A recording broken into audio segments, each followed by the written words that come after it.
Hello दोस्तों, आप सभी का स्वागत है अर्जुन जी के क्लासेस में। आज हम इंडियन मॉडर्न हिस्ट्री से यूरोपियों का भारत में आगमन पढ़ने वाले हैं। दोस्तों इसमें सारे ही इम्पोर्टेंट पॉइंट हैं जिसे आपको नहीं भूलना है, तो चलिए मैं आपको बताती हूँ। दोस्तों आप वास्को डी गामा नाम से ज़रूर ही परिचित होंगे। चलिए इसके बारे में हम जानते हैं। दोस्तों ये यूरोप है जहाँ से वास्को डी गामा चलना स्टार्ट किए थे, और आपने ये जाना होगा कि उन्होंने इंडिया की खोज की थी। दरअसल दोस्तों उन्होंने इंडिया के लिए समुद्री मार्ग की खोज की थी। दोस्तों यहाँ से वो चलना स्टार्ट किए थे, वो डायरेक्ट ही इंडिया नहीं पहुँचे थे दोस्तों। वो पहले जो है यहाँ से यूरोप से चलना स्टार्ट किए और वो पहुँचे थे कहाँ, अफ्रीका।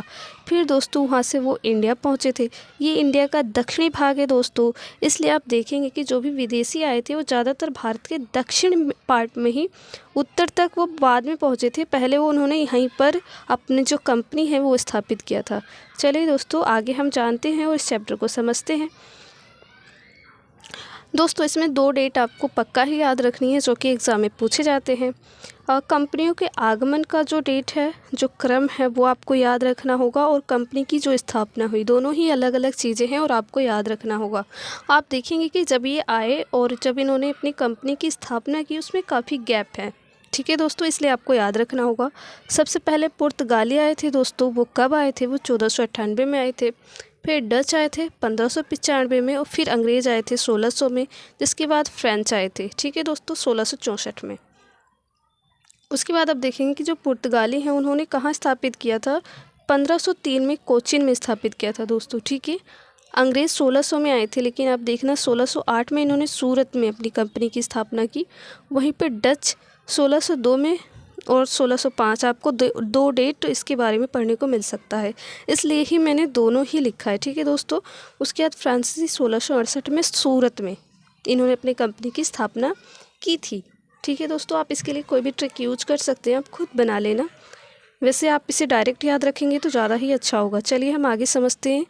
दोस्तों हम इन सभी के बारे में एक एक करके पढ़ेंगे। अगर हम मिक्स पढ़ेंगे तो हमें ज़्यादा ही समझ में नहीं आएगा। ठीक है दोस्तों, तो सबसे पहले मैं आपको पुर्तगाली को समझाती हूँ। इसमें आपको 3 जो है वायसराय पढ़ने पड़ेंगे और आपको भूलना नहीं है बिल्कुल भी। ठीक है दोस्तों, 1505 में फ्रांसिस्को द अल्मेडा, यहाँ पे ये जो ऐसे लिखा जाएगा दोस्तों, ठीक है, यहाँ पे आधा ल आएगा, भारत में प्रथम पुर्तगाली वायसराय बन के आया था। ठीक है दोस्तों, इन्होंने काफ़ी सारी पॉलिसी चलाई थी, तो ये पूछा जाता है कि इनके पॉलिसी को किस नाम से जाना गया था। तो दोस्तों इनकी पॉलिसी को ब्लू वाटर पॉलिसी के नाम से जाना गया था। ठीक है दोस्तों, इसके बाद अल्बुकर्क आते हैं। ये भी पुर्तगाली वायसराय थे दोस्तों। इनके जो शासनकाल में जो इम्पोर्टेंट फैक्ट है वो लेकर आई हूँ मैं, तो देखना दोस्तों। ये जो 1509 में अल्बुकर्क भारत में पुर्तगाली वायसराय बना, आपको याद रखना है।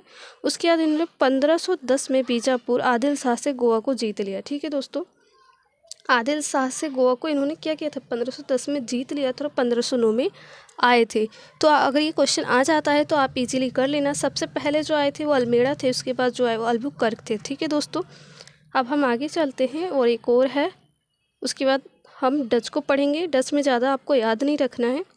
ठीक है दोस्तों, जो नेक्स्ट थे वो थे निनो डी कुन्हा। इसमें जो था इन्होंने राजधानी चेंज कर दिया था, इन्होंने गोवा को राजधानी बनाया था। वो दोस्तों ये एक अलग चीज़ है, इसको भी इन्होंने जीत लिया था, वशीन को। और 1535 में दीव को इन्होंने जीत लिया, और 1559 में ही किसको, दमन को जीत लिया था। ठीक है दोस्तों, ये निन्नो डी कुन्हा थे। तो 3 आपको याद रखने हैं। 3 पुर्तगाली वायसराय थे और तीनों ही आपको याद रखना है तीनों ने कौन सी नीति अपनाई थी, मतलब जो उन्होंने कार्य किया आपको वो याद रखना है, और साथ में आपको डेट भी याद रखना होगा। ये बहुत ही ईजी चैप्टर है, बहुत ही जल्दी ख़त्म हो जाएगा, और इसके बाद अगर आप अपनी किसी भी बुक से इस चैप्टर को पढ़ते हैं तो आपको बहुत आसानी से समझ में आ जाएगा।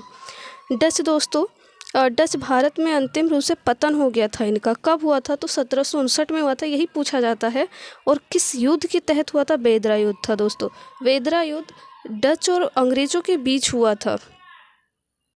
तो क्वेश्चन यही आता है कि बेदरा का जो युद्ध है वो किसके बीच हुआ था? तो अंग्रेज़ और डच के बीच इस युद्ध को लड़ा गया था, जिसमें अंतिम रूप से डच का क्या हो गया था? पतन हो गया था दोस्तों। ठीक है, अब हम आगे चलते हैं और आगे हम अंग्रेज़ों के बारे में पढ़ेंगे। अंग्रेज़ दोस्तों देखिए, इसमें जो आपको फैक्ट याद रखने हैं, आपको भूलना ही नहीं है, ये सारे ही इम्पोर्टेंट है। अगली चर्चा दोस्तों हमारी अंग्रेज़ों को लेकर है। ठीक है दोस्तों, जहाँ से सबसे ज़्यादा क्वेश्चन आते हैं। सबसे ज़्यादा क्वेश्चन जो ट्रेंड करता है दोस्तों वो ये होता है कि जो अंग्रेज़ थे उन्हें अधिकार पत्र कब मिला था।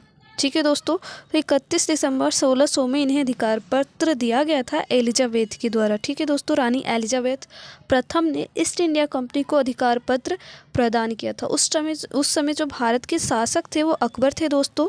ठीक है, मुगल दरबार में जाने वाला प्रथम अंग्रेज कौन था दोस्तों? कैप्टन हॉकिंस था। ठीक है, पहला अंग्रेज़ था दोस्तों। ठीक है, उसके बाद जो हम सबसे इम्पोर्टेंट पॉइंट जानेंगे वो है 1605 में जेम्स प्रथम ने सर टॉमस रो को अपना पहला राजदूत बनाकर, ठीक है दोस्तों, जहांगीर के दरबार में भेजा था। ठीक है, पहला अंग्रेज़ जाने वाला कैप्टन हॉकिंस था, लेकिन अगर आप पहले राजदूत की बात करेंगे तो वो सर टॉमस रो था, जिसे किसने भेजा था? जेम्स प्रथम ने भेजा था। और वो किसके दरबार में पहुंचा था, ये ज़्यादा इम्पोर्टेंट है, तो वो जहांगीर के दरबार में पहुंचा था दोस्तों। ठीक है, ऐसे ही इम्पोर्टेंट फैक्ट्स वीडियो के आगे भी मिलेगा आपको, तो वीडियो में बने रहना। ठीक है दोस्तों, 1717 में दोस्तों, इससे पहले भी मैंने एक वीडियो अपलोड किया है, आप उसे भी जाकर देख लेना, वो भी बहुत ही इम्पोर्टेंट है और बहुत ही उसमें इम्पोर्टेंट फैक्ट मैंने आपको बता रखे हैं दोस्तों। ये सबसे ज़्यादा इम्पोर्टेंट है कि 1717 में किसने, फ़र्रुखसियर ने, ये गलत लिखा हुआ है, फ़र्रुखसियर है। ठीक है दोस्तों, इन्होंने क्या किया था? एक शाही फरमान जारी किया था। ठीक है, जॉन सरमन आया था रियायत प्राप्त करने के लिए दोस्तों। ठीक है, इन्होंने एक शाही फरमान जारी किया। उसमें क्या था दोस्तों कि ये 3000 रुपये वार्षिक देकर बंगाल पे मुक्त व्यापार कर सकते थे।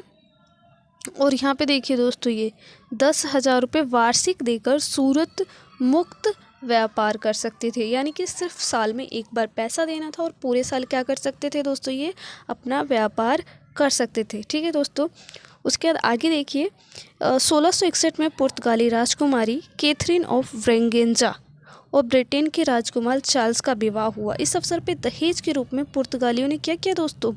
मुंबई को, चार्ल्स द्वितीय को इन्होंने मुंबई जिसे अब मुंबई कहा जाता है, उसे उस टाइम पे बम्बई के नाम से जाना जाता था।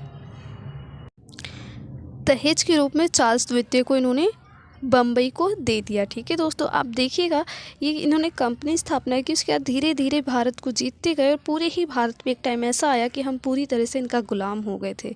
ठीक है दोस्तों, 1668 में चार्ल्स द्वितीय ने क्या किया? मुंबई को 10 पाउंड के वार्षिक किराए पे ईस्ट इंडिया कंपनी को दे दिया। ठीक है दोस्तों, सर जॉन चाइल्ड का सामना औरंगजेब से हुआ था। औरंगजेब ने इसे भागने पर मजबूर कर दिया था। ठीक है दोस्तों, आपको पता ही होगा वो कितना क्रूर था शासक।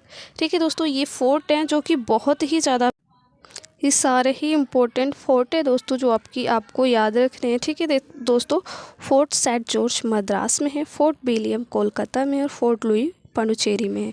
आपको किसी एक का नाम देगा और पूछेगा कि कहाँ पर स्थित है, तो आप इजीली बता पाएंगे। ठीक है दोस्तों, आगे हम कर्नाटक युद्ध को जानते हैं जो कि बहुत ही ज़्यादा इम्पोर्टेंट है। आपको इसमें 4 फैक्ट याद रखने हैं, भूलना ही नहीं होगा किसी कीमत पे। आप किसी भी तरह से इसे याद रखना, चाहे आप किसी भी ट्रिक का यूज कर सकते हैं।